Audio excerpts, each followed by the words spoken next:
नमस्कार विद्यार्थियों। हम महात्मा गांधी जी के बारे में पढ़ रहे थे। राष्ट्रीय आंदोलन में उनका योगदान को हम पढ़ रहे थे। हमने देख लिया है कि महात्मा गांधी जी ने पहले पूरे भारत का भ्रमण किया और 3 स्थानीय प्रयोग किए। पहला चंपारण में, दूसरा अहमदाबाद में और तीसरा खेड़ा में। चंपारण और खेड़ा जो कि कृषक आंदोलन से संबंधित थे और अहमदाबाद में मजदूरों के साथ वो खड़े हुए। अब आते हैं हम रॉलेट एक्ट पर। जैसा कि आपको पता है कि उस समय प्रथम विश्व युद्ध चल रहा था और भारत में भी क्रांतिकारी गतिविधियां उस समय बहुत उच्च स्तर पर चल रही थी। तो भारत में क्रांतिकारी गतिविधियों को रोकने के लिए सरकार ने 1917 ईस्वी में न्यायाधीश सिडनी रॉलेट की अध्यक्षता में एक समिति नियुक्त की। उस समिति के सुझाव पर मार्च 1919 में केंद्रीय विधान परिषद ने भारतीय सदस्यों के विरोध के बावजूद रॉलेट एक्ट पारित किया।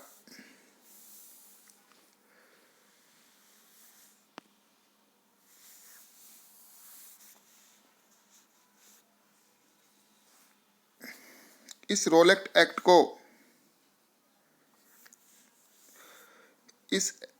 के द्वारा अंग्रेज सरकार बिना मुकदमा चलाए किसी भी व्यक्ति को जेल में रख सकती थी। इसलिए ही रॉलेट एक्ट को बिना वकील, बिना अपील, बिना दलील का कानून कहा गया है और भारतीय जनता ने इसे काला कानून कहा है।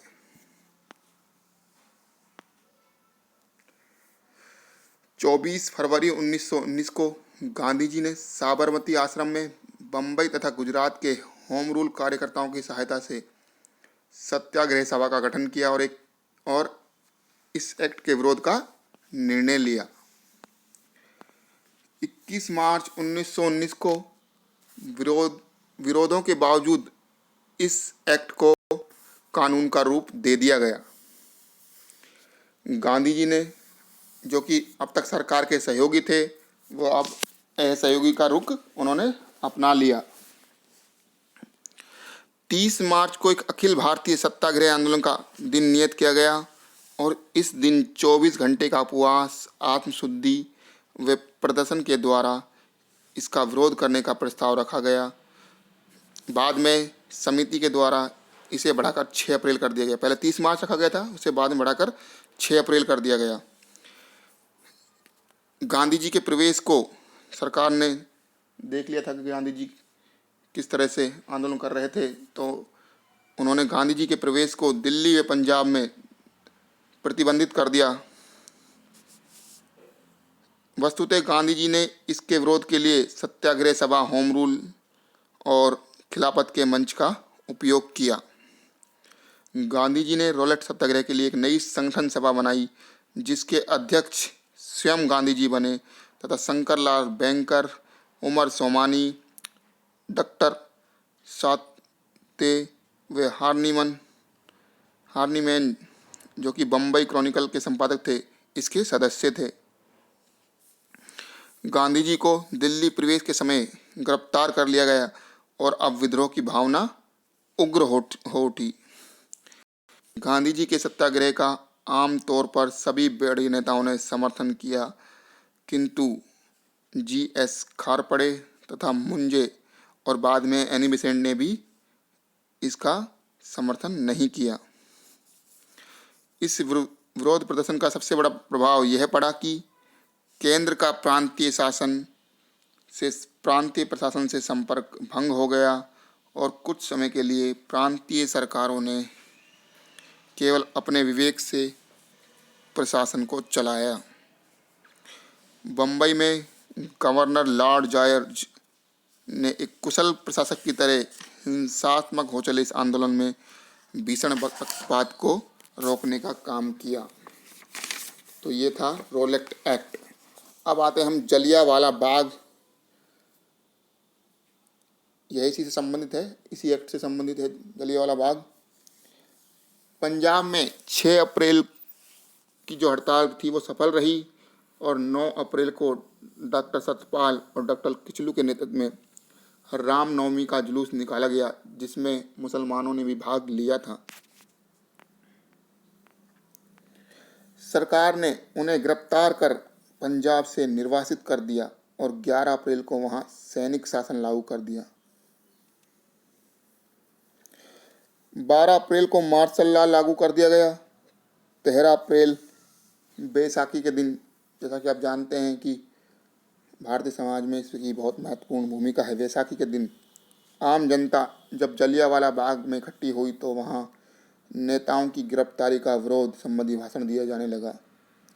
इस समय पंजाब का लेफ्टिनेंट गवर्नर माइक ओडायर था, जबकि सैनिक अधिकारी रेडिनेंड रैक्स डायर, जिसे कहते हैं आर डायर, ने इस भीड़ पर अंधाधुंध फायरिंग का आदेश दे दिया और सरकारी रिपोर्ट के अनुसार इसमें मात्र 379 लोग मारे गए थे, किंतु वास्तव में यह संख्या 1000 से भी अधिक थी। इस नृशंस कार्रवाई की जानकारी सबसे पहले हार्निमन द्वारा संपादित पत्र बॉम्बे क्रॉनिकल में दी गई। CF एंड्रूज ने इसे जानबूझकर की गई क्रूर हत्या कहा है। हाउस ऑफ लॉर्ड्स ने डायर के इस कृत्य की प्रशंसा की, क्योंकि वो अंग्रेजों के साथ था, इसलिए उसकी प्रशंसा होनी थी वहाँ पे। और यहाँ तक कि ब्रिटिश पत्र द मॉर्निंग पोस्ट ने इसके लिए कोष का भी गठन किया था।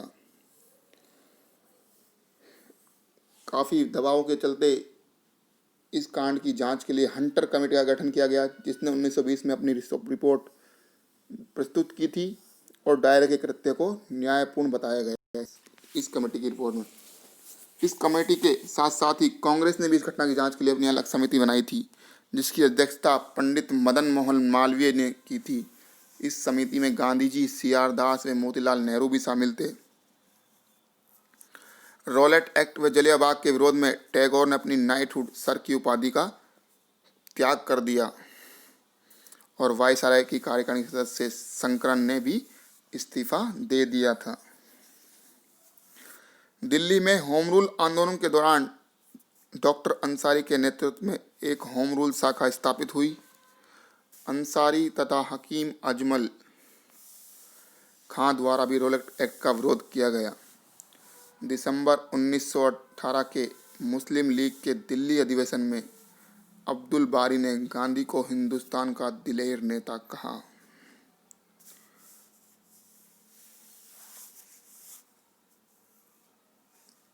तो ये तो था रॉलेट एक्ट और जलियांवाला बाग हत्याकांड। जलियांवाला बाग हत्याकांड 13 अप्रैल को हुआ था और रॉलेट एक्ट आया था 21 मार्च 1917 को बना था, जो कि कोई दलील नहीं, कोई अपील नहीं, कोई कानून नहीं और किसी को भी गिरफ्तार कर लिया जाए, यह था रॉलेट एक्ट।